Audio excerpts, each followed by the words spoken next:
Let's talk about one simple SIP mistake that most beginners make. This mistake looks small, but it silently damages long-term results. Many people start a SIP with good intention. They invest every month. They feel disciplined. But the moment the market falls, they panic. They stop their SIP. This is the mistake. A SIP is not meant to be stopped when the market goes down. In fact, market falls are the most important time to continue your SIP.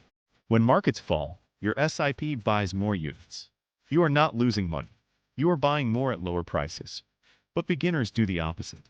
They stop investing and wait for the right time. The problem is, the right time is visible only in the past. No one can predict when the market will go up or down. This is why SIP exists. SIP removes emotion from investing. It forces discipline when emotions are high. Stopping a SIP during a market fall breaks the entire logic. The real power of SIP comes from consistency, not timing, not prediction, just patience. Market ups and downs are normal. Your job is simple. Keep investing. Give time. Stay disciplined. That is how SIP works. That is real money logic.